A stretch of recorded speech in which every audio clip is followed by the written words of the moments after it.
நண்பர்கள் அனைவருக்கும் என்னுடைய அன்பான பணிவான வணக்கம். என் பெயர் ஜான். நான் ஒரு குடிநோயாளி. எல்லாம் வல்ல இறைவனோட அருளாலையும் தோழமையில் இணைந்து செயல்படுவதால் நான் பெற்றுக்கொள்ளக்கூடிய அனுபவம் தெம்பு நம்பிக்கையாலையும் இன்னைக்கு ஒரே ஒரு நாள் நான் குடிக்கல, தெளிவா மன நிறைவா அமைதியா வாழ என்னாலான எல்லா முயற்சிகளையும் செய்து கொண்டிருக்கின்றேன். நண்பர் குறிப்பிட்டது போல இரவு கோயம்புத்தூர் ஒருங்கிணைப்பு குழு மனசாட்சியின் தீர்மானத்தின் அடிப்படையில இரவு 9:30 to 10:30 மணி வரைக்கும் நடக்கிற இந்த ஆன்லைன் கூட்டத்துல 24 hours a day, 24 மணித்துளிகள் ஒரு நாள் அப்படின்ற புத்தகத்துல இருந்து ஒவ்வொரு நாளும் ஒவ்வொரு பக்கம் எடுத்து வாசிச்சு விளக்கம் பார்த்து கலந்தாய்ச்சி இந்த கூட்டத்தை நடத்தி கொண்டிருக்கின்றோம். அதன் தொடர்ச்சியாக இன்று நாம அடைந்திருக்கிற பக்கம் ஆகஸ்ட் மாதம் 4ஆம் நாள்.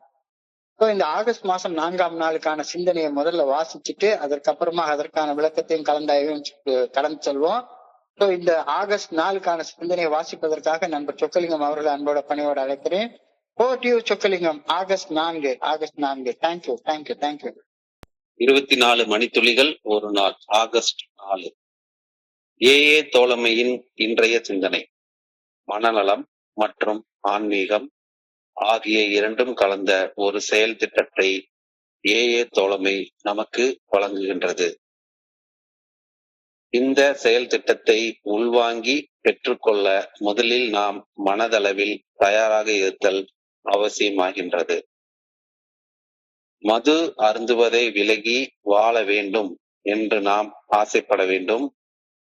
குடிநோயின் பாதிப்புகளிலிருந்து மீட்பற்ற ஏதாவது செய்ய வேண்டும் என்று குடிநோயாளிகளாகிய நாம் நம் மனதை தயார் நிலையில் வைத்திருப்பதும் அவசியம்.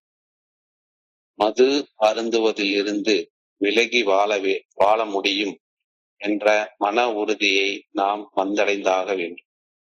நம்மை போலவே குடிநோயால் அவதிப்படும் குடிநோயாளிகள் நாம் அவர்களது நண்பர்கள் என்று நம்பும் நம்பிக்கையை அவர்கள் மனதில் நாம் விதைக்க வேண்டும்.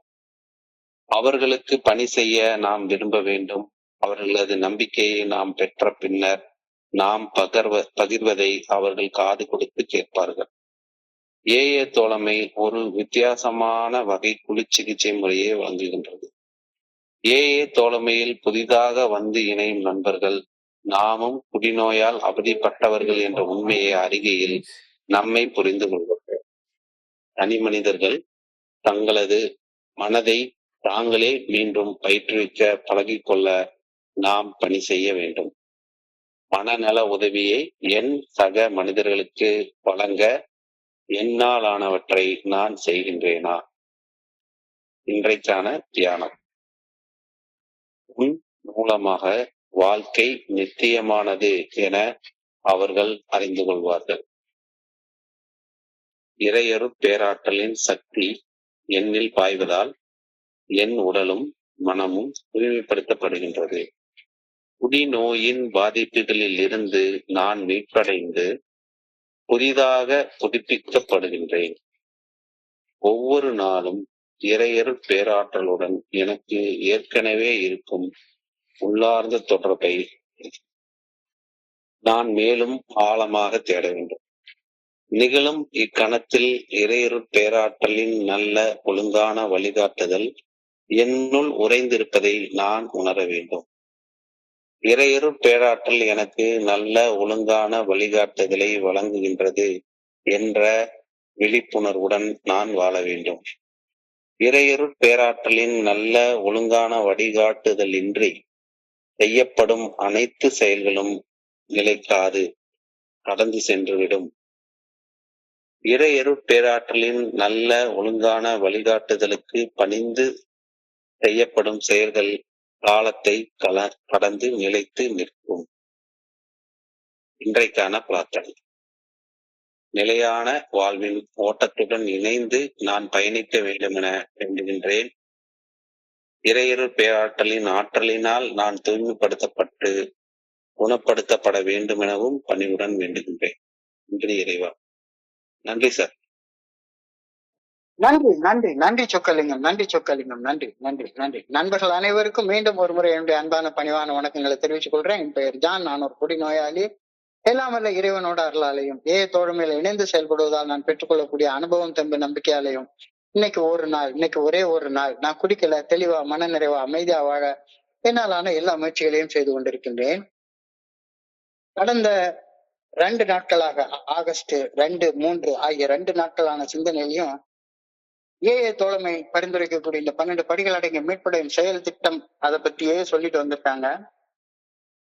அடிப்படையில ஏஏ தோழமை பரிந்துரைக்கக்கூடிய இந்த 12 படிகள் அடங்கிய மீட்படையும் செயல் திட்டம் ஆன்மீகத்தை தன்னுடைய தன்மையாக கொண்டிருப்பதாக இருந்தாலும் கூட மருத்துவம் மற்றும் மனநல மருத்துவம் ஆகிய அந்த 2 துறைகளில் உள்ள கருத்துக்களும் நம்ம ஏஏ தோழமை பரிந்துரைக்கக்கூடிய செயல் திட்டத்துல பாகமாக சேர்க்கப்பட்டிருக்கிறது அப்படின்றதையும் தெரிஞ்சுக்கிறோம். இந்த ஏஏ தோழமை பரிந்துரைக்கக்கூடிய இந்த 12 படிகள் அடங்கிய மீட்படையும் செயல் திட்டம் யாரும் தனியாக செய்ய முடியாது. அதனாலதான் நம்ம செயல் திட்டத்துடைய வார்த்தை வி அப்படின்னு ஆரம்பிக்குது. We word that leads us into the program. நம்ம செயல் திட்டத்துக்குள்ளார வழி நடத்திட்டு போற வார்த்தை வி அப்படின்ற வார்த்தைய அடிக்கடி சொல்றாங்க. துரதிருஷ்டவசமாக தமிழ்ல எழுதுறப்ப மது அப்படின்றதுல ஆரம்பிக்குது. ஆனா இங்கிலீஷ்ல எடுத்துக்கிட்டோம்னா அது வி அப்படின்ற வார்த்தையில சொல்லுது. So we admitted, we came to believe, we made a decision, we took a moral inventory. எல்லாத்துக்கும் வி தான் முதல் வார்த்தை. இந்த ஏஏ தோழமை பரிந்துரைக்கக்கூடிய இந்த 12 படிகள் அடங்கிய மீட்படையும் செயல் திட்டம் மனிதர்களுடைய ஆதரவோட செயல்படுத்தப்பட வேண்டிய ஒரு செயல் திட்டமாக விளங்குகின்றது. தனியாக இதை செய்ய முடியாது. இது ஒரு தோழமை. நாம எல்லாரும் ஒன்னா சேர்ந்து ஒருத்தருக்கு ஒருத்தர் பரஸ்பரம் கையை கோத்துக்கிட்டு செய்ய வேண்டிய ஒரு செயல் திட்டம். அப்ப ஒருத்தர் ஆதரிக்கிறப்ப, ஒருத்தர் ஸ்பான்சர் பண்றப்ப இந்த செயல் திட்டம் ஏஏ தோழமை பரிந்துரைக்கக்கூடிய இந்த செயல் திட்டம் நம்முடைய அறிவாற்றலை மறுசீரமைக்கின்றது அப்படின்ற வார்த்தையை இன்னைக்கு சொல்லியிருக்காங்க. நம்முடைய அறிவாற்றல், ஏன்னா பைத்தியக்கார மாதிரி குடிச்சிட்டு இருந்தோம். கொஞ்சம் கூட யோசிக்கிறதே கிடையாது. எந்த செயலையும் சிந்தித்து செய்யவே மாட்டோம். அப்ப நம்மள மாதிரி கஷ்டப்பட்ட இன்னொரு மனிதனோட இணைந்து செயலாற்றும் போது இந்த செயல் திட்டம் அறிவாற்றல் சீரமைப்பு அத நம்மளுக்குள்ளார செய்யுது அப்படின்ற கருத்தை இன்னைக்கு சொல்றாங்க. நம்முடைய உணர்ச்சிகள் தாறுமாறாக இருந்தது. பயப்பட்டா ஒரே பயம், கோவப்பட்டா ஒரே ஒரு கோபம், பிடிக்கணும்ன்ற வெறி கட்டுப்படுத்தவே முடியாது. நாம வந்துட்டாலும் அப்படிதான், என்ன வந்துட்டாலும் சரிதான். உணர்ச்சிகள் இத கட்டுப்படுத்தவே முடியாத அந்த நிலையில இருந்து நம்முடைய உணர்ச்சிகளை ஒழுங்குபடுத்தக்கூடிய ஒரு சமூக ஆதரவை இந்த ஏஏ தோழமை செயல் திட்டம் நமக்கு கொடுக்குது. இந்த ரெண்டும் மனநல மருத்துவத்துடைய பகுதிகள் தான். நம்ம மனசுக்குள்ளார உள்ள பதிவுகளை ஒரு குழு சிகிச்சை முறை மூலமாக அகற்றுதல் தான் மனநல மருத்துவத்துடைய முக்கியமான பங்கு. அப்ப மனநல மருத்துவத்துடைய இந்த பங்கு நம்ம செயல் திட்டத்துல கொடுக்கப்பட்டிருக்கிறது. மனநல மருத்துவத்தில் கொடுக்கப்பட்டிருக்கிற இந்த நம்மளுடைய அறிவாற்றல் சீரமைப்பு, உணர்வுகளை ஒழுங்குபடுத்துறது, இது ரெண்டையும் உண்டாக்குனதுக்கு அப்புறமாக நம்முடைய இறுதி நிலையாகி ஆன்மீக விழிப்புணர்வு, தன்னுணர்வு அப்படின்ற நிலையை நோக்கி நாம முன்னேறி போவது எளிதாகிறது. நம்ம எடுத்த உடனே வெறுமன உணர்வுகளை சீரமைக்காம, நம்முடைய அறிவாற்றலை சீரமைக்காம, அறிவை ஞானமாக மாற்றாம நம்மளால இந்த ஆன்மீக விழிப்புணர்வு நிலையை நோக்கி முன்னேறுவது ரொம்ப கஷ்டமான ஒரு செயலாக இருக்கும். முதல்ல மனநல மருத்துவத்தில் உள்ள சில அம்சங்களை நாம கடைபிடிச்சு நம்மளுடைய அறிவாற்றலை சீரமைத்து கொண்டு நம்முடைய உணர்ச்சிகளை ஒழுங்குபடுத்தி கொண்டு சமூக ஆதரவை பெற்று வாழ ஆரம்பிக்கும் போது இந்த ஆன்மீக விழிப்புணர்வு நிலையை நோக்கி முன்னேறது நமக்கு ஈஸியா மாறிடுது. அப்கோர்ஸ் அடிப்படையில ஏஏ தோழமை செயல் திட்டம் ஆன்மீகத்தை தன்னுடைய தன்மையாக கொண்டதுன்றதுல சந்தேகமே கிடையாது. ஆனா ஆன்மீக நிலையை நோக்கி முன்னேறுறது, அந்த இறுதி இலக்கை நோக்கி முன்னேறுவதற்கு நாம மருத்துவத்தையும் மனநலத்தையும் நிறைய பயன்படுத்திக் கொள்றோம். ஏஏ தோழமையின் குழுக்களில் வழக்கமாக பகிரப்படும் அனுபவ பகிர்வுகள் ஏஏ தோழமையில புதுசாக இணையக்கூடிய நண்பர்களுக்கு தங்களை போன்றே சவால்களை எதிர்கொண்ட மனிதர்கள் அவங்க கிட்ட இருந்து அனுபவ பாடங்களை கற்றுக்கொள்ளவும், தனியாக இருக்க வேண்டிய தேவையில்லை அப்படின்ற தனிமை உணர்வுல இருந்து விடுபடவும் ஈஸி ஆயிடுது. ஏன்னா ஒவ்வொரு நானும் கடைசி காலத்துல வர்ற நேரத்துல தனியா தான் இருந்தேன். யாருமே கிடையாது, ஃப்ரெண்டே கிடையாது. மனைவி கூட சரியான உறவு முறை கிடையாது, அப்பா அம்மா கூட சரியான பேச்சு கிடையாது, கூட பிறந்தவங்களோட சரியா கிடையாது, எப்ப பார்த்தாலும் வேலையில ஒரே லீவ் போட்டுட்டு வேலையில பிரச்சனை, தனிமையிலே வாழ்ந்துட்டு இருந்தேன். என்னுடைய தனிமை சுழற்சியை உடைக்கிறதுக்கு ஏஏ ஃபெல்லோஷிப் வந்து ரொம்ப உதவிச்சுது. காரணம் என்னன்னு கேட்டா, நான் புதுசாக ஏஏல வந்து சேர்ந்தப்ப என்ன மாதிரியே வாழ்ந்த மனிதர்களை நான் பாக்குறேன். என்ன மாதிரியே வாழ்ந்த மனிதர்கள், என்னை போல ஒருவன் என்ன மாதிரியே வாழ்ந்த மனிதர். ஆனா நான் வாழ்ந்துட்டு இருந்த கஷ்டமான சூழ்நிலையில இருந்து விலகி வாழ்ந்து கொண்டிருக்கக்கூடிய மனிதர்களை பாக்குறப்ப என்னுடைய தனிமை சுழற்சி அது தானாக உடைஞ்சு போகுது. நான் வந்து முன்னேறது எளிமையாக மாறுது. ஏஏ தோழமையில வந்து இணைபவர்கள் தங்களுடைய மனதை மீண்டும் பயிற்றுவித்துக் கொள்ளவும், தங்களது உணர்வு தடுமாற்றங்களையும் கொந்தளிப்புகளையும் கவனித்து நிர்வகிக்கவும், தங்களது நடத்தை முறைகளை கவனிக்கவும் ஊக்குவிக்க, இதெல்லாம் மன நல மருத்துவத்துடைய பாகங்கள். அங்க இந்த குரூப் தெரப்பின்னு சொல்லுவாங்க, குழு சிகிச்சை முறை. முக்கால்வாசி பார்த்தோம்னா குரூப் தெரப்பி தான் அங்க நடக்கும் மனநல மருத்துவத்துல. ஒருத்தர் வந்து கவுன்சிலர் ஒண்ணு வச்சுட்டு அந்த கவுன்சிலர் வந்து நமக்கு அவர் நம்ம பேசுறத கேட்டு கேட்டு கேட்டு நம்ம மனசுல இருக்கக்கூடிய பதிவுகள் எல்லாம் வெளியே கொண்டு வந்து நம்மளுக்கு ஒரு மனசுல ஒரு நிம்மதியை கொடுப்பாரு. சோ ஏஏ தோழமையில வந்து இணையக்கூடிய அந்த புதுசாக நான் இணைஞ்ச போது என்னுடைய மனம் மீண்டும் பயிற்றுவிக்கப்படுவதற்கு தயாராகுது. ஏற்கனவே தப்பா கத்து வச்சிட்டு இருக்கேன். ஸோ லேர்ன் பண்ணிருக்கிறது அன்லேர்ன் பண்ண வேண்டிய வேலை இங்க நடக்குது. என்னுடைய உணர்வு தடுமாற்றங்களையும் உணர்வு கொந்தளிப்புகளையும் என்னால கவனிச்சு நிர்வகிக்கு என்னுடைய நடத்தை முறைகள்ல மாற்றத்தை கொண்டு வர்றது கொஞ்சம் எளிமையாச்சு. ஏஏ ஃபெல்லோஷிப்ல ஆரம்ப காலத்துல வர்ற நேரத்துல அப்படியே ஒண்ணும் தெரியாம என்ன பேசுறதுன்னு தெரியாம அப்படியே திருன்னு ஆடு திருந்த கல்ல மாதிரி முழிச்சிட்டு உட்கார்ந்து இருந்த எனக்கு வந்து என்ன மாதிரியே உட்கார்ந்து இருந்த மனிதர்கள் அவங்கள நான் பாக்குறேன். அவங்களுடைய பகிர்வுகள்ல என்னையே அப்படியே கண்ணாடியில என்னுடைய பிரதிபிம்பத்தை பாக்குற மாதிரி பாக்குறேன். என்னையே மாதிரி வாழ்ந்த மனிதர்கள் இன்னைக்கு எவ்வளவு நல்லா வாழ்றாங்கப்பா, இப்ப என்னாலையும் வாழ முடியும் அப்படின்ற நம்பிக்கை எனக்கு வருது. ஏஏ தோழமையில ஒரு குடிநோயாளி தன்னை குறித்து செய்து கொள்ளும் ஆழமான அகத்தாய்வு தனது தனிப்பட்ட நடத்தைகளை சுய மதிப்பீடு செய்து தவறுகளை திருத்திக் கொள்ளக்கூடிய ஒரு கருவியாக செயல்படுகின்றது அப்படின்னு இன்னைக்கு சிந்தனையில சொல்லியிருக்காங்க. அது ஒரு நண்பர் வந்து தன்னுடைய அனுபவம் தெம்பு நம்பிக்கை முன்னால வந்து பகிர்ந்து கொள்றாரு. அவர் பகிர்ந்து கொள்றதை கேட்கிறப்ப ஆட்டோமேட்டிக்கா எனக்குள்ளார ஒரு இன்ட்ராஸ்பெக்ஷன், ஒரு அகத்தாய்வு உண்டாகுது, நடக்குது, தானா நடக்குது. ஆகா என்னடா இது நான் பண்ணதே அப்படியே திருப்பி சொல்ற மாதிரி இருக்குதே அப்படின்னு அவர் பகிர்றதை கேட்கிறப்ப என்னுடைய தனிப்பட்ட நடத்தைகளை நானும் எனக்குள்ளார சுய மதிப்பீடு செய்து கொள்றேன். சுய மதிப்பீடு செய்து கொள்றப்ப அதுல காணக்கூடிய தவறுகளை திருத்திக் கொள்வதற்கு இன்னொரு மனுஷனுடைய அனுபவம் தெம்பு நம்பிக்கை பகிர்வு எனக்கு ஒரு முக்கியமான கருவியாக பயன்படுகிறது. ஏஏ தோழமை இந்த வேலையை செய்து ஒரு குரூப் தெரப்பியை செய்து ஏஏ தோழமையில யாராச்சும் ஒருத்தவங்க வந்து இந்த கடவுளை நம்பணும், அந்த இதுதான் உனக்கு பேசிக் பாட புத்தகம், இதை படிச்சே தீரணும் அப்படின்னா கட்டாயப்படுத்தி இருந்தாங்கன்னா நான் ஏஏ தோழமையில தொடர்ந்து வந்திருப்பேனா அப்படின்றது சந்தேகம் தான். ஏஏ தோழமை எந்த ஒரு மதத்துடனும் தன்னை இணைத்துக் கொள்ளவில்லை என்றாலும் ஆன்மீகம் ஆன்மீகம் ஆன்மீகம்னு ஆன்மீகத்தை பத்தி மட்டுமே திரும்ப திரும்ப திரும்ப திரும்ப பேசிக்கிறது. ஏஏ தோழமையின் செயல் திட்டம் ஆன்மீகத்தை அடிப்படையாக சார்ந்திருக்கக்கூடிய செயல் திட்டமாகும். நான் புரிந்து கொண்ட என்னை விட உயர்ந்த சக்தியாம் இறைவனிடம் சரணடைந்து அந்த உயர்ந்த சக்தி நல்ல ஒழுங்கான வழிகாட்டுதலுக்கு பணிந்து ஏஏ தோழமையின் செயல் திட்டம் என்னை வாழ வைக்கின்றது. என்னையவே மாத்துது. எனக்கு இதுதான் கடவுள்னு எந்த பாடத்தையும் சொல்லி கொடுக்கல. ஆனா கடவுளை நான் புரிந்து கொள்வதற்கு எல்லா வகையான சூழ்நிலைகளையும் என்னை சுத்தி உருவாக்கி வைக்குது. நான் புரிந்து கொண்ட என்னை விட உயர்ந்த ஒரு சக்தியிடம் சரணடைந்து அந்த உயர்ந்த சக்தி நல்ல ஒழுங்கான வழிகாட்டுதலுக்கு பணிந்து வாழ்வதற்கு ஏஏ தோழமை என்னை ஊக்குவித்து, நான் இல்லாட்டி போனா பணிவோட வாழலைன்னா நான் செத்து போயிருப்பேன். என்னை பணிவோட வாழ வைக்கிறதுக்கு உதவுது. இந்த இடத்துல என்ன சொல்றாங்க, மத சார்பற்ற ஏற்புத்தன்மை. நான் இது வரைக்கும் டினை பண்ணிட்டே இருந்தேன்னா இங்க வந்ததுக்கு அப்புறம் தான் நான் ஏற்றுக்கொள்றேன். ஆனா என்னுடைய மதத்தை சார்ந்து வாழ்ந்துட்டு இருக்கிற நேரத்துல நான் மறுத்து கொண்டேதான் இருந்தேன்.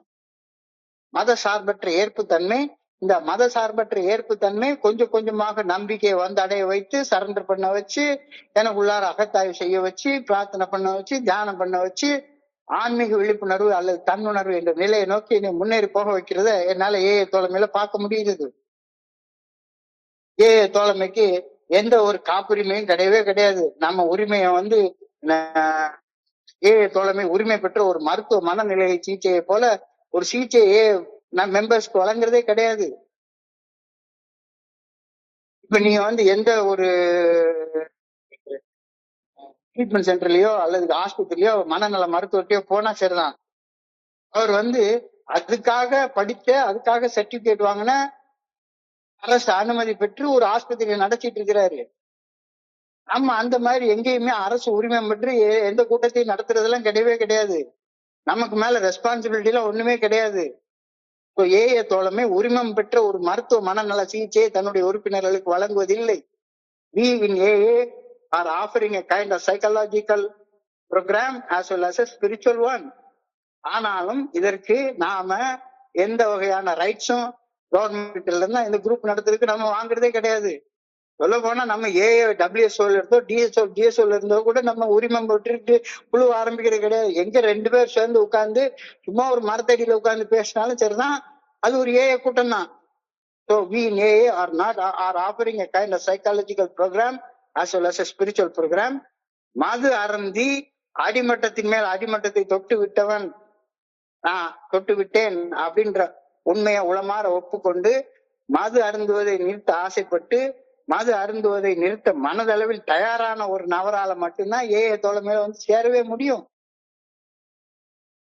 இல்லாட்டி போனா ஏஐ தோழமையில அவங்க வந்து உட்கார விட முடியாது. அதனாலதான் மரபு வழி அறியப்பட்ட கோட்பாடுகள் என்ன சொல்றாங்க, எப்பா அடிப்படையா ஒரே ஒரு சின்ன தேவையாச்சும் இருக்குது, ஒரு சின்ன தேவை இருக்குது. என்ன தேவை? குடிக்கிறது நிறுத்தணும் அப்படின்ற ஆசை இருக்கணும். குடிக்கிறது நிறுத்தணுன்ற ஆசை இருக்கணும் அப்படின்னா ஆசை வரணும் அப்படின்னா குடிச்சு கஷ்டப்பட்டவனுக்கு தானே குடிக்கிறது நிறுத்தணும்ன்ற ஆசை வரும். குடியால கஷ்டப்படாதவனுக்கு குடிக்கிறது நிறுத்தணும்ன்ற ஆசை எப்படி வரும்? ஸோ மது அருந்தி அடிமட்டத்தின் மேல் அடிமட்டத்தை தொட்டு விட்டேன் அப்படின்றத உளமாற ஒப்புக்கொண்டு மது அருந்துவதை நிறுத்த ஆசைப்பட்டு மது அருந்துவதை நிறுத்த மனதளவுல தயாராகிற ஒருத்தரால மட்டும்தான் இந்த கூட்டத்துல வந்து உட்காரவே முடியும். இல்லாட்டி போனா யாராலும் இந்த கூட்டத்துல வந்து உட்காரவே முடியாது. ஏற்றுக்கொள்வது சாத்தியப்படவே படாது. ஃபெலோஷிப் உடைய 12 ஸ்டெப் ரெக்கவரி ப்ரோக்ராம மது அருந்தி கஷ்டப்படாத ஒருத்தரால் எப்படி ஏற்றுக்கொள்ள முடியும்னு நினைக்கிறீங்க? கண்டிப்பா நடக்காது. So first people must be mentally able to receive it. குடிப்பதை நிறுத்த வேண்டும் என்ற சாதாரண ஆசை மட்டும்தான் ஏஐ உறுப்பினர் ஆவதற்கு ஒரே ஒரு தேவை. வேற எந்த தேவையும் கிடையாது. இப்ப குடிக்கிறத நிறுத்தணும் அப்படின்ற ஆசை. அந்த ஆசை இல்லாதவங்க ஏஐ தோழமையில வந்து இணைய முடியவே முடியாது. அடிப்படை தேவை அது. ஸோ என்னுடைய ஒரு ஃப்ரெண்ட் ஒருத்தர் சொல்லுவாரு, குடிக்கிறது நிறுத்த கஷ்டப்படவே வேண்டாம், அதுக்கு இஷ்டம் தான் படணும். ஆனா அந்த இஷ்டம் வரணும்னா குடிச்சு கஷ்டப்பட்டு இருக்கணும் அப்படின்னு விஷயம் மாதிரி ஒரு டயலாக் சொல்லுவாரு. உண்மையிலே அது ரொம்ப ஆழமான உண்மை. So first people must be mentally able to receive the program.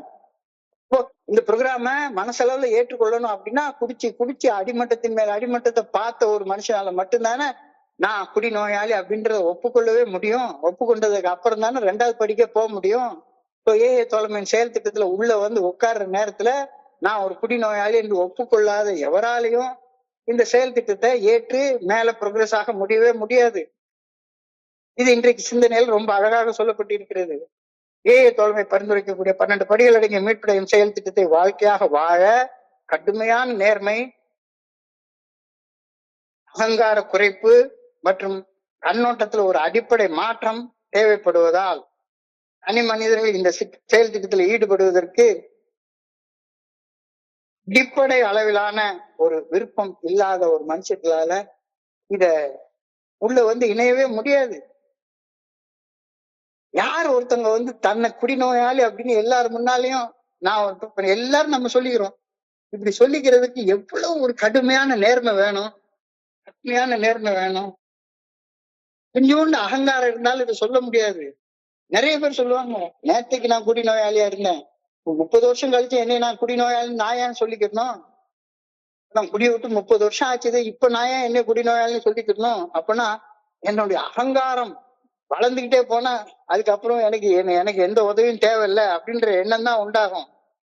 இப்போ என்னுடைய பெர்செப்ஷன்ல, என்னுடைய கண்ணோட்டத்துல ஒரு மாற்றம் இந்த தோழமையில வர்றப்ப எனக்கு உள்ளார உருவாகணும். இது அடிப்படை தேவையாக இன்னைக்கு சொல்லப்படுகிறது, இன்னைக்கு சிந்தனையில சொல்லப்படுகிறது. தோழமை அடிப்படையில ஒரு குழு சிகிச்சையாக செயல்பட்டு தனிநபர்கள் தங்களது சிந்தனையை மறுசீரமைத்துக் கொள்ள உதவுகிறது. ஆட்டோமேட்டிக்கா இங்க கேட்கிறவங்க அத்தனை பேரும் அந்த தினம் நம் சிந்தனைக்கு அல்லது இந்த 24 hours a day அல்லது மீட்டிங்ல யாராச்சும் ஒருத்தவங்களுடைய அனுபவம் தெம்பு நம்பிக்கை பகிர்றத கேட்கிற நேரத்துல ஆட்டோமேட்டிக்கா யார் கேட்கிறாங்களோ அந்த நபருடைய மனசுக்குள்ளார ஒரு அகத்தாய்வு ஓடத்தான் ஆரம்பிக்கணும்.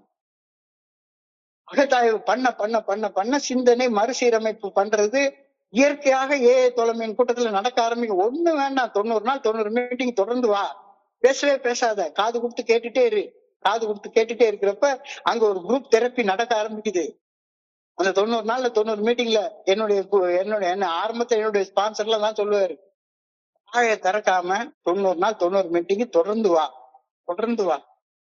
அப்ப அந்த தொடர்ந்து வர்றப்ப என்ன நடக்குது அப்படின்னு சொல்லி பார்த்தா என்னுடைய சிந்தனை மறுசீரமைப்பு செய்யப்படுகின்றது.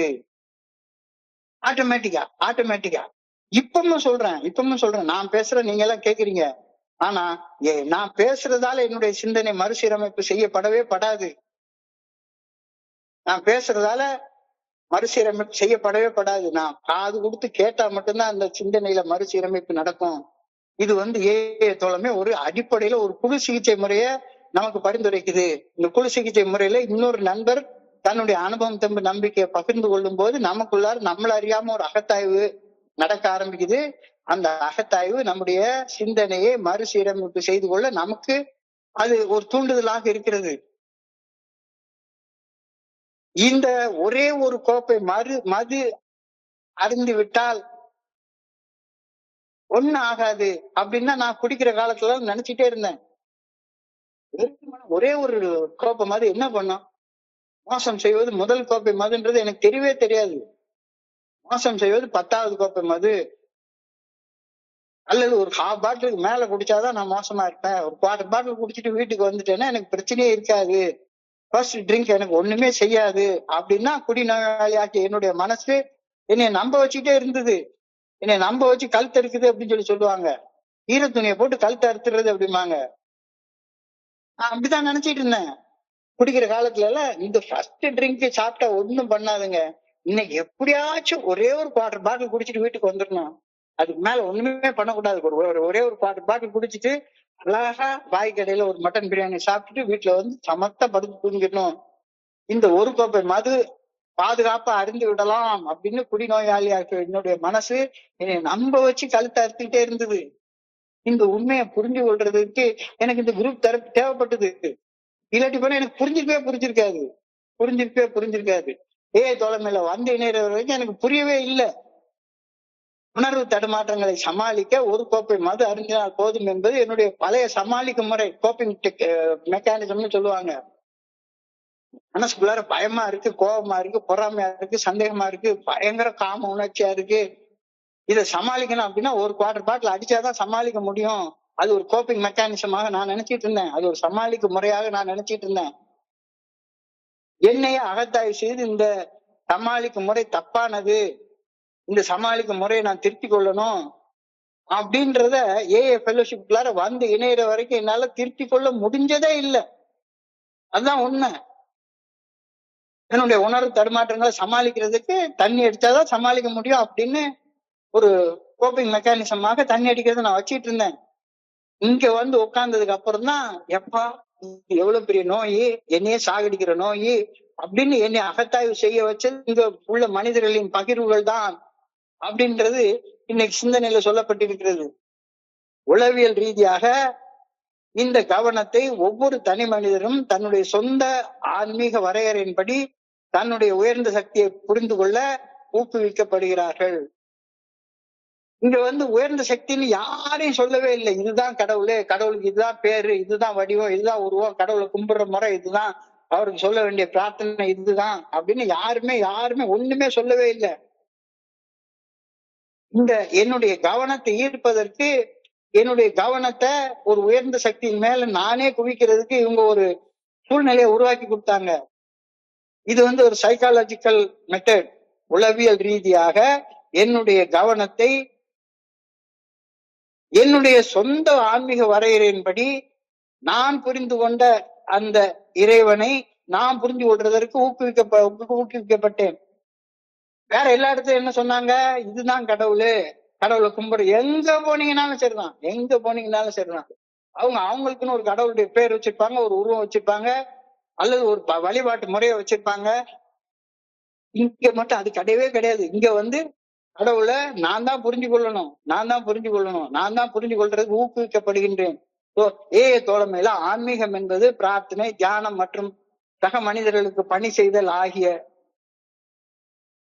நடைமுறைகளால நான் தான் பிரார்த்தனை பண்ணணும். என்னுடைய பிரார்த்தனை இதுதான் சொல்லி கொடுக்கவே இல்லை. மனப்பாடம் பண்ண பிரார்த்தனையை சொல்லவே இல்லை. இது இப்படித்தான் தியானம் பண்ணணும்னு எந்த இடத்துலயும் சொல்லவே இல்லை. இப்படித்தான் பணி செய்யணும் அப்படின்னு சொல்லி கொடுக்கவே இல்லை. இதெல்லாம் நானே தெரிஞ்சு கொண்டு செய்யறதற்கு நான் ஊக்குவிக்கப்படுகின்றேன். The alcoholic must have made up his minds that they want to quit drinking and that they must be willing to do something about it.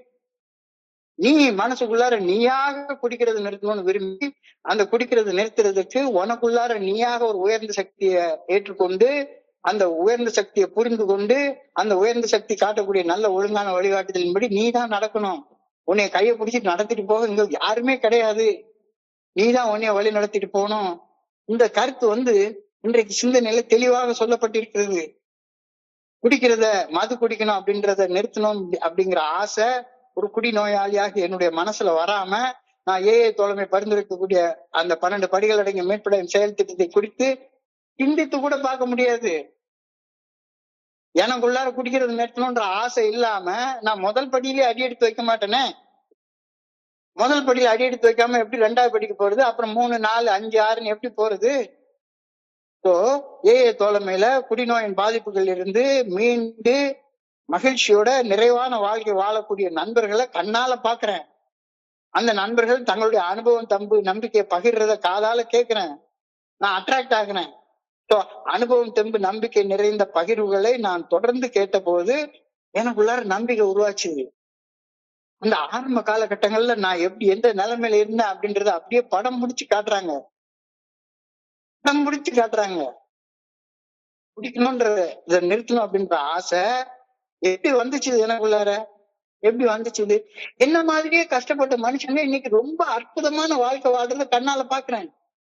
ஆனா அவங்க எல்லாருமே இதுதான் கடவுளு, இதுதான் கும்பிடுற முறை, இதுதான் செய்யணும், அதுதான் செய்யணும், அதெல்லாம் சொல்லவே இல்லை.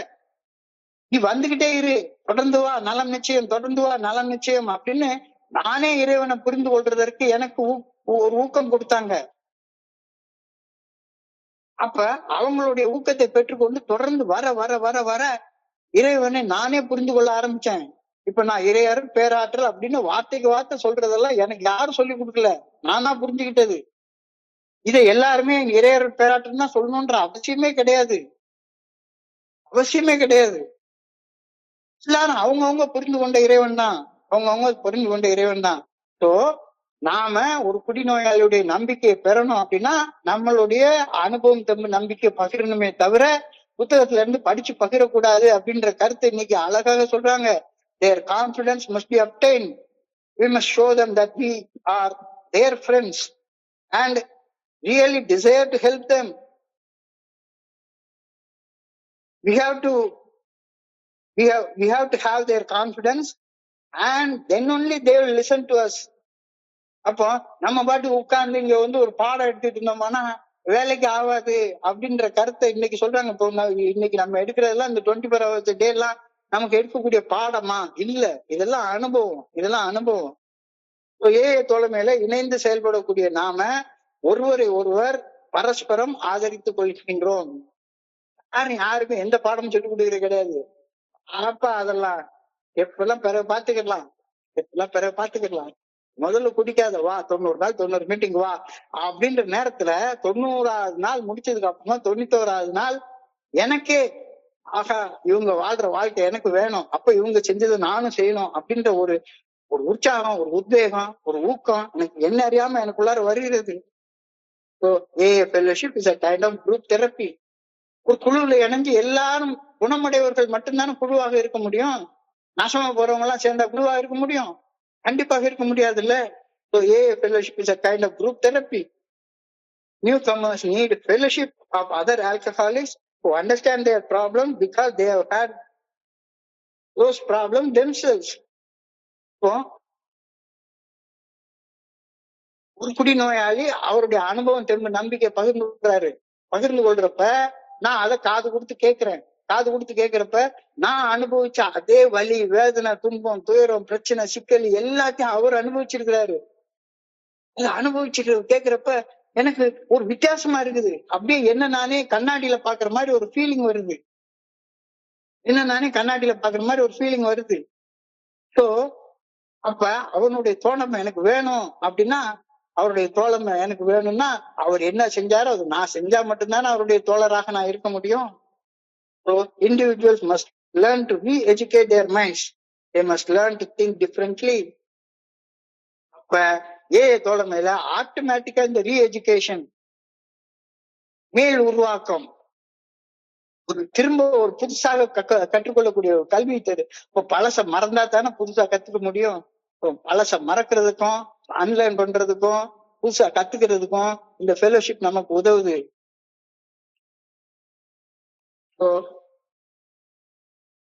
அழகா ஒரு கேள்வி கேட்கிறாங்க.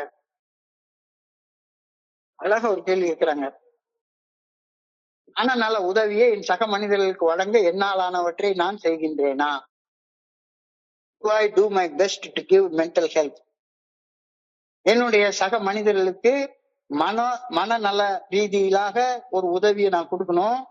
என்னுடைய அனுபவம் தெம்பு நம்பிக்கையை பகிரணும். அந்த அனுபவம் தெம்பு நம்பிக்கையை நான் பகிர்ந்து கொள்றேனா? Do I do my best to give the mental health? மனநல உதவி என் சக மனிதர்களுக்கு வழங்க என்னாலானவற்றை செய்கின்றேனா? இல்லைன்னா இன்னைக்கு தியானத்தை கடந்து போ. இல்ல இன்னும் உட்கார்ந்து நான் சக மனிதர்களுக்கு பணி செய்யறதுக்காக வரல, என்னுடைய அனுபவம் தெம்பு நம்பிக்கையை பகிர்ந்து கொள்றதுக்கு இன்னும் நான் பழகிக்கல அப்படின்னா தியானத்துக்கு கடந்து போ. இன்னைக்கு தியானத்துல ரொம்ப ஆழமான அழகான கருத்து ஒண்ணு சொல்லப்பட்டிருக்கிறது. என்னுடைய ஆன்மா என்னுடைய உடலில் இணைந்திருக்கும் காலம்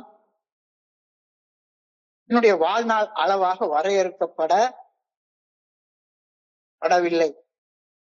நான் என்ன நினைக்கிறேன், என்னுடைய ஆன்மா நான் இப்ப பிறந்து எனக்கு 70 வயசு இருக்கு, 70 வயசு தான் என்னுடைய ஆன்மா வாழ்ந்துட்டு இருக்கிறது அப்படின்னு நான் நினைச்சிட்டு இருக்கேன். செத்து போனதோட என்னுடைய ஆன்மாவும் செத்து போயிடும் அப்படின்னு நான் நினைச்சிட்டு இருக்கேன். இது தவறான ஒரு கருத்து அப்படின்றத சொல்றாங்க இன்னைக்கு. இது என்னன்றது நமக்கும் புரியாது, ஒண்ணுமே புரியல. என்னுடைய ஆன்மா என்னுடைய உடலுடன் இணைந்திருக்கும் காலத்தை என்னுடைய வாழ்வின் அளவாக வரையறுக்காமல், என்னுடைய ஆன்மா இறையர் பேராற்றலும் கொண்டிருக்கும் உறவு நிரந்தரமானது அப்படின்ற கருத்துல ஆழ்ந்து கவனத்தை குவிச்சு சிந்திச்சு பாரு அப்படின்னு இன்னைக்கு சொல்றாங்க. நான் வாழ்ற காலம் ஒரு 80 வயசோ 75 வயசோ வாழ போற ஆள் மட்டும் இல்ல, எனக்கும் இறையர் பேராற்றலுக்கும் இருக்கிற தொடர்பு, அதான் எனக்கும்னா என்னுடைய ஆன்மாதான் நானு. என்னுடைய ஆன்மாவுக்கும் இறைவனுக்கும் இருக்கக்கூடிய தொடர்பு காலத்தை கடந்து நிற்பது. அதுக்கு நிகழ்காலம் எதிர்காலம் அப்படிலாம் கிடையாது. காலத்தை கடந்து நிற்பது. என்னுடைய ஆன்மா என்னுடைய உடலுடன் இணைந்திருக்கும் காலத்தை என்னுடைய வாழ்வின் அளவாக வரையறுக்காமல், என்னுடைய ஆன்மா இறையர் பேராற்றலிடம் கொண்டிருக்கும் உறவு நிரந்தரமானது அப்படின்ற கருத்து இன்னைக்கு தியானத்துடைய முதல் வரியாக கொடுக்கப்பட்டிருக்கிறது. இந்த கருத்துல கவனத்தை குறித்து ஆழமாக சிந்திக்க நாம் அழைக்கப்படுகின்றோம். என்னுடைய ஆன்மா இந்த உடலுடன் நித்தியத்துக்கும் வாழ போறது இல்ல. கண்டிப்பாக இந்த உடல் ஒரு நாளைக்கு அழிஞ்சு போயிடும், இது உண்மை. ஆனால் என்னுடைய ஆன்மா இந்த பிரபஞ்சத்தையே இயக்கும் பேராற்றலாகிய இறையர் பேராற்றலுடன் ஒரு ஆழமான தொடர்பை நித்தியத்திற்கும் கொண்டிருக்கிறது என்ற கருத்து என்னுடைய கவனத்திற்கு கொண்டு வருவதற்காக இன்னைக்கு அழைக்கப்பட்டு இருக்கணும். ஆன்மாவிற்கும் இறையர் பேராற்றலுக்கும் இடையிலான பிரிக்க முடியாத உறவு நித்தியமானது, நிரந்தரமானது. என்னுடைய உடம்புதான் அழிஞ்சு போகும் அப்படின்ற கருத்து இது என்னன்னே புரியல. ஆன்மான்னா என்ன, அது எங்க இருக்கு, அதெல்லாம் எனக்கு புரியவே இல்லை. அப்ப இன்டிமெசி ஓவர் ரூல் கீப்பிங் அப்படின்ற வார்த்தை இன்னைக்கு சொல்றாரு. இன்டிமெசி ஓவர் ரூல் கீப்பிங், சடங்கு சம்பிரதாயம் பண்றது, அதை விட இறையர் பேராட்டுடன் எனக்கு இருக்கக்கூடிய அந்த உறவு முறையில கவனம் செலுத்துறது முக்கியமானது. இது செய்யப்பட வேண்டியது மற்றும் செய்யக்கூடாதது அப்படின்ற ஒரு சரிபார்ப்பு பட்டியலை வெறுமன பின்பற்றுவதை விட இறையர் பேராட்டின் நல்ல ஒழுங்கான வழிகாட்டுதலுக்கு பணிந்து சிந்திப்பதற்கும் பேசுவதற்கும் செயல்படுவதற்கும் முன்னுரிமை கொடுத்து அவற்றை சார்ந்து வாழ்வதற்கு முக்கியத்துவம் கொடுக்குது. உனக்குள்ளார இருந்து உன்னை இயக்கக்கூடிய இறைவன் உனக்கு பல கருத்துக்களை சொல்லிட்டே இருக்கிறாரு. உனக்கும் இறைவனுக்கும் பிரிக்க முடியாத ஒரு தொடர்பு இருந்துட்டே இருக்குது. ஏன்னா உன்னுடைய ஆன்மா இறைவனுடைய ஒரு பாகமாக நித்தியத்துக்கும் வாழ்ந்து கொண்டு இருக்கிறது. நீ என்ன நினைச்சிட்டு இருக்க? என்னுடைய உடம்போட இந்த ஆன்மா இருக்கிற காலம் மட்டும்தான் என்னுடைய ஆன்மா வாழப்போகுதுன்னு நினைச்சிட்டு இருக்க.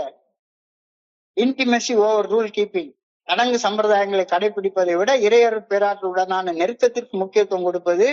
இது செய்யப்பட வேண்டிய இது சடங்கு சம்பிரதாயம் எல்லாம் கிடையவே கிடையாது.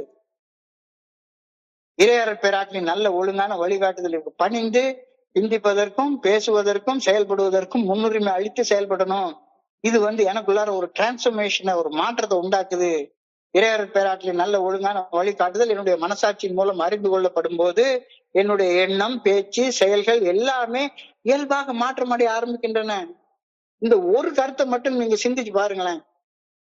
நான் என்ன நினைக்கிறேன், நான் இறைவனோட இணைந்திருக்கிற காலம் ஒரு டெம்பரரியான பீரியடு, என்னுடைய சாவோட அது முடிஞ்சு போயிடும் அப்படின்னு நினைக்கிறேன்.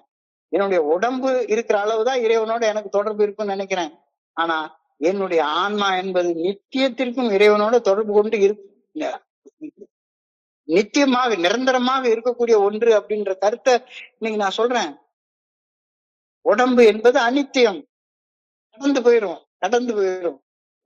ஆனா இந்த ஆன்மா நித்தியமானது, நிலைச்சு இருக்கக்கூடியது. இந்த கருத்தை உள் வாங்குற நேரத்துல எனக்குள்ளார ஒரு ஆழ்மன அமைதி உண்டாகுது, வாழ்வதற்கு ஒரு அர்த்தம் உண்டாகுது. ஆழ்மன அமைதியும் வாழ்வதற்கான ஒரு நோக்கமும் உண்டாகுது.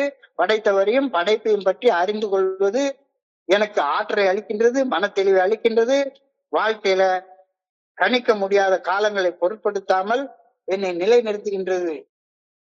நான் என்ன பண்றேன், செத்து போற உடம்பு குடிச்சு செத்து போயிடும் அப்படின்னு நான் நினைக்கிறேன். அப்படி இல்ல. உடல், மனம், ஆன்மா ஆகியவற்றின் ஒருங்கிணைப்பே உண்மையான முழுமை. அமைதியும் உயிர் சக்தியும் உள்ளிருந்து தொடங்கி வெளிப்புறமாக பரவுகின்றன. இறையர் பேராற்றல் உள்ளிருந்து வெளியே செயலாற்றுகின்றது. ஆனால் உலகம் வெளியிருந்து உள்ளேதான் செயலாற்றுகின்றது. உலகம் வெளிப்புறத்தில் இருக்கக்கூடிய ஏழ்மையை, சூழ்நிலையிலிருந்து மக்களை வெளியேற்றுவதன் மூலமாக ஏழ்மையை அகற்ற முயற்சி பண்ணுது. இல்ல அரசாங்கம் என்ன பண்ணுது, அவங்களுக்கு இலவச பஸ் பாஸ், அது இது எல்லாம் இலவசமா கொடுத்து, அவங்களுக்கு படிப்பை இலவசமா கொடுத்து, சாப்பாடு இலவசமா கொடுத்து, அவங்களுடைய வறுமைய, அவங்களுடைய வெளியேற்றலாம்னு பாக்குது. ஆனா கடவுள் செயலாற்றுறது எப்படி? இறைவன் மனிதன் மனசுல இருக்கக்கூடிய ஏழ்மை நிலையை அகற்றுகின்றார். மனசில் செல்வம் நிறைந்து விட்டால், மனசு செல்வமாக நிறைஞ்சிட்டா ஏழ்மையான சூழ்நிலையில மனுஷன் வாழ மாட்டான். அவன் செல்வம் தான் வாழ்வான் படைப்போட சேர்ந்து. The world would take people out of the slums. God takes slums out of the people and then they will automatically take themselves out of the slums. இவ்வளவு பெரிய வார்த்தை பாருங்க. The world would mold men by changing their environment. God changes men and who then change their environments. இந்த உலக பிரகாரமான தலைவர்கள், அரசாங்கங்கள் எல்லாமே நம்முடைய சூழ்நிலையில நமக்கு ரோட போட்டு கொடுப்பாங்க, அதை போட்டு கொடுப்பாங்க, இதை போட்டு கொடுப்பாங்க. ஆனா கடவுள் என்ன பண்றாரு, உன்னையவே மாத்துறாரு. உன்னைய மாத்துற உடனே நீ உன்னுடைய சூழ்நிலையை ஆட்டோமேட்டிக்கா மாத்திப்ப. உன் வீட்டை நீ அழகா கட்டிப்ப, உன்னைய நீ நல்லா வச்சுப்ப. The world changes human behavior.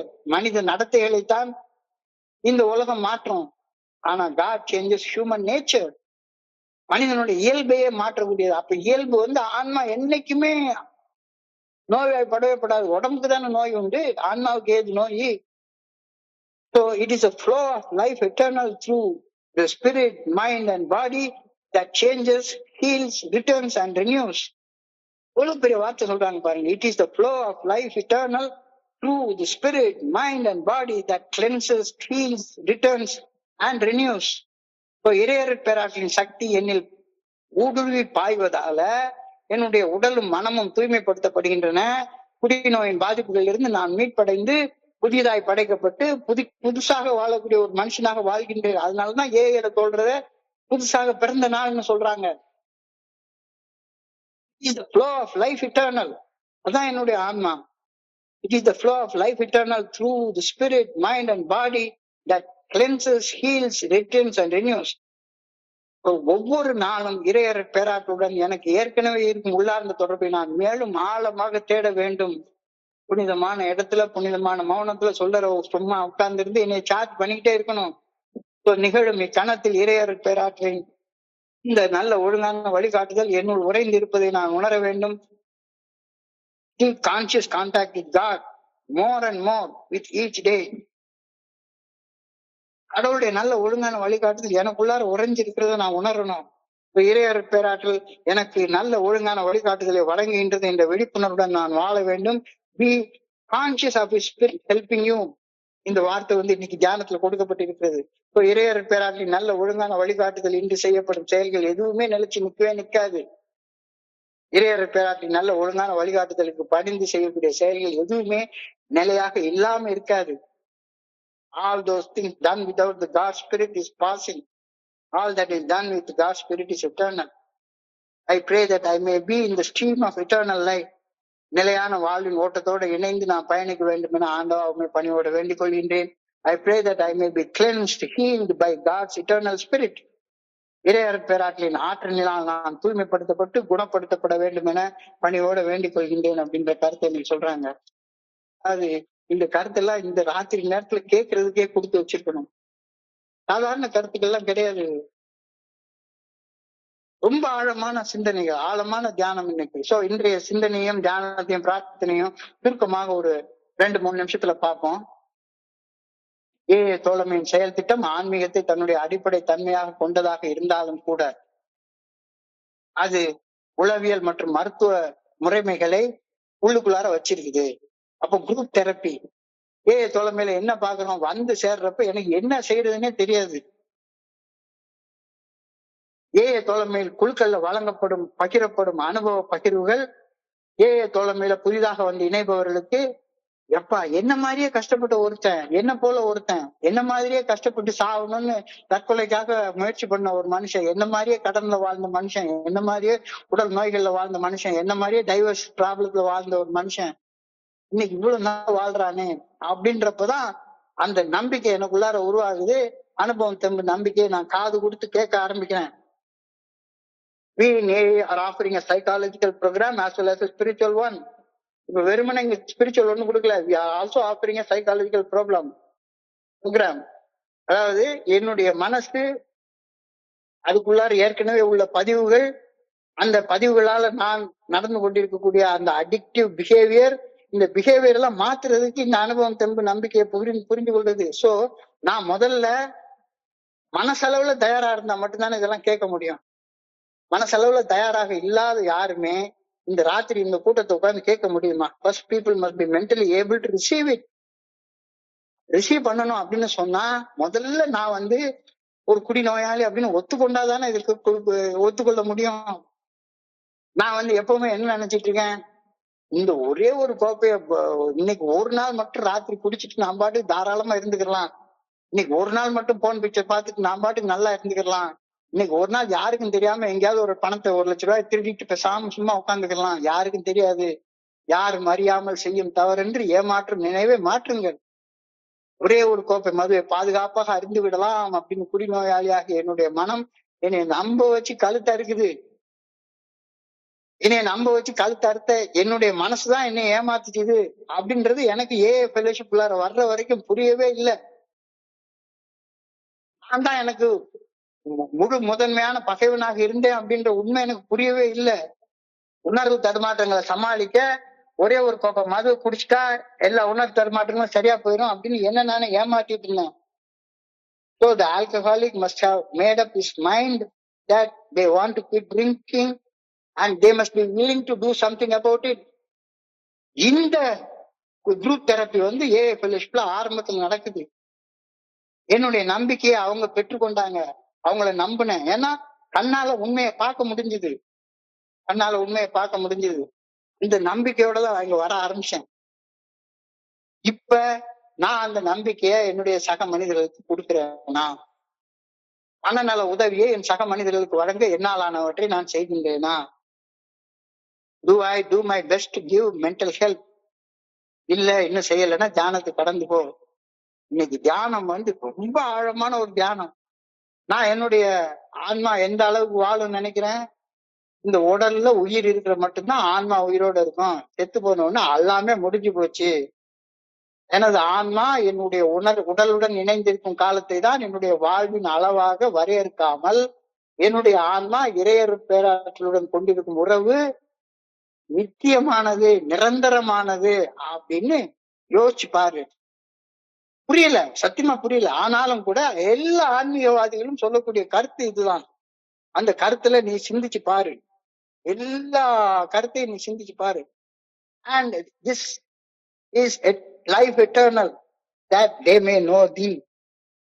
இந்த வார்த்தை தான். அதாவது என்னுடைய ஆன்மா என்னுடைய உடலோடு இணைந்திருக்கும் காலத்தை தான் என்னுடைய வாழ்வின் காலமாக வரையறுக்காமல், என்னுடைய ஆன்மா இறையர் பேராற்றலுடன் கொண்டிருக்கும் உறவு கோடி கோடி கோடி கோடி கோடி வருஷங்கள். நான் சாகாம இருந்துட்டு இருக்கேன், என்னுடைய உடம்பு தான் சாக போகுது, நான் சாக போறது இல்ல அப்படின்ற கருத்தை நான் சிந்திச்சேன் அப்படின்னு சொன்னா, அப்ப நான் யாரு கூட இன்டிமேட்டா இருக்கணும்? என்னை இயக்கக்கூடிய அந்த இறையர் பேராற்றலோட இன்டிமேட்டா இருக்கணுமே ஒழிஞ்சு சடங்கு சம்பிரதாயம் எல்லாம் இங்க இருக்கு ஒண்ணுமே கிடையாது அப்படின்றது புரிய ஆரம்பிச்சது. இதை செய்யணும், இதை செய்யக்கூடாது, இந்த சடங்கு கூட்டத்துக்கு வரணும் போகணும், அதெல்லாம் ஒண்ணுமே கிடையவே கிடையாது. இறையர் பேராற்றலின் நல்ல ஒழுங்கான வழிகாட்டுதல் இப்ப பணிந்து சிந்திக்கவும் பேசவும் செயல்படவும் அதுக்கு முன்னுரிமை கொடுத்துட்டேன்னா சடங்கு சம்பிரதாயம்னா ஒண்ணுமே கிடையாதுன்ட்டாரு. இதுதான் மாற்றம், இதுதான் டிரான்ஸ்பர்மேஷன். இந்த டிரான்ஸ்பர்மேஷன் தான் எனக்குள்ளார ஆழ்மன அமைதியும் வாழ்க்கைக்கு ஒரு நோக்கத்தையும் கொடுக்குது. உடல் மன ஆன்மா ஆகியவற்றின் ஒருங்கிணைப்பே உண்மையான முழுமை. அமைதியும் உயிர் சக்தியும் உள்ளிருந்து வெளியேதான் உண்டாகுது, வெளியிருந்து உள்ள வர்றதே கிடையாது. நாம இந்த அரசாங்கத்தை நம்பியா வாழ்ந்துட்டு இருக்கோம். அரசாங்கம் நமக்கு ஏதாவது பிச்சை போடும், யாராச்சும் நமக்கு பிச்சை போடுவாங்க? இல்ல. இறையர் பேராற்று உள்ளிருந்து வெளியே செயலாற்றுகின்றது, ஆனால் உலகம் வெளியிருந்து உள்ளேதான் செயலாற்றுகிறது. அழகா சொல்றாரு, the world take people out of the slums. God takes slums out of the people and then they would take themselves out of the slums. World would make men change their environment. God changes men who then change their environments. The world will change human behavior. God changes human nature. இந்த உலகம் உன்னுடைய நடத்தையை தான் மாற்றும். ஆனா இறையர் பேராற்றல் உன்னுடைய இயல்பையே மாற்றிடுவாரு. உன்னுடைய இயல்பை மாற்றிட்டேன்னா நீ ஏழ்மையில வாழ மாட்ட. It is the flow of light, life eternal through the spirit, mind and body that cleanses, heals and returns and renews. இறையர் பேராற்றின் சக்தி எனக்குள்ளார இடைவிடாமல் பாய்வதால் என்னுடைய உடலும் மனமும் எப்பொழுதும் தூய்மையாக இருக்கின்றது. அது இல்லைன்னா உடலும் மனமும் தூய்மையாக இருக்காது. அதுதான் சாவு. குடிநோயின் பாதிப்புகள் இருந்து நான் மீட்படை புதிதாக படைக்கப்பட்டிருக்கிறேன். எப்ப என்னுடைய ஆன்மா அழிவற்றது அப்படின்ற ஒரு நினைப்பு இருக்கட்டும். நீ ஒரு நாளும் தப்பு செய்ய மாட்ட, ஒரு நாளும் தப்பு செய்ய மாட்டேன். ஒவ்வொரு நாளும் இறையர் பேராற்றலுடன் எனக்கு ஏற்கனவே இருக்கும் உள்ளார்ந்த தொடர்பை நான் மேலும் ஆழமாக தேட வேண்டும். நிகழும் இக்கணத்தில் இறையர் பேராற்றலுடைய நல்ல ஒழுங்கான வழிகாட்டுதல் என்னுள் உறைந்திருப்பதை நான் உணர வேண்டும். Keep the conscious contact with God more and more with each day. May God's abiding presence during the day. அவருடைய நல்ல ஒழுங்கான வழிகாட்டுதல் எப்பவுமே உனக்குள்ளார இருந்துகிட்டு இருக்குது. அது மனசாட்சியின் மூலமாக உனக்கு வெளிப்படுத்தப்பட்டு கொண்டே இருக்கிறது. ஆனா நீ என்ன பண்ற? நீ தப்பு செய்யறதுக்கு உன்னுடைய ஸ்பான்சருடைய உதவியை போய் கேட்கிற. தப்பு செய்யறதுக்குதான் ஸ்பான்சருடைய வழிகாட்டுதலை கேட்கிற. உனக்குதான் ஏற்கனவே நல்ல ஒழுங்கான வழிகாட்டுதல் மனசாட்சியின் மூலமாக உனக்கு கொடுக்கப்பட்டு கொண்டே இருக்கிறதே. இறைவனுடைய நல்ல ஒழுங்கான வழிகாட்டுதல் இன்றி செய்யப்படும் எந்த ஒரு செயலும் அழிஞ்சு போயிடும், அழியக்கூடிய விளைவுகளைத்தான் கொடுக்கும். ஆனா இறையர் பேராற்றலின் நல்ல ஒழுங்கான வழிகாட்டுதலுக்கு பணிந்து செய்யப்படும் செயல்கள் காலத்தை கடந்து நிலைத்து நிற்கும். All that is done without God's spirit is passing. All that is done with God's spirit is eternal. அழகான சிந்தனை. அதை தொடர்ந்து பிரார்த்தனை. I pray that I may be in the stream of eternal life. நிலையான வாழ்வின் ஓட்டத்துடன் இணைந்து நான் பயணிக்க வேண்டும் என வேண்டுகின்றேன். I pray that I may be cleansed, healed, by the Spirit of God, by the eternal Spirit of God, இறையர் பேராற்றின் நிரந்தரமான ஆற்றல் நான் தூய்மைப்படுத்தப்பட்டு குணப்படுத்தப்பட வேண்டும் என இறைவாவுமை பணியோடு வேண்டிக் கொள்கின்ற என்ற பிரார்த்தனையோட இந்த சிந்தனை முடிவடைகின்றது. இன்றைய சிந்தனையை படிக்கிறப்ப என் மனதை கடந்து சென்ற சிந்தனைகளை உங்களோட பகிர்ந்து கொள்ள இந்த அற்புதமான வாய்ப்பு உருவாக்கி கொடுத்த இந்த குழுவிற்கு என்னுடைய மிக பணிவான நன்றிகளை தெரிவித்துக் கொள்றேன். பொறுமையாக கேட்ட ஒவ்வொரு நண்பருக்கும் என்னுடைய பணிவான நன்றிகள். இந்த இரவு பொழுது நண்பர்களுக்கு இனிமையான இரவாக இறைவனை பணியோட வேண்டிக் கொள்கின்றேன். நன்றி நன்றி நன்றி நன்றி நன்றி. வாழ்க வையகம், வாழ்க வளமுடன்.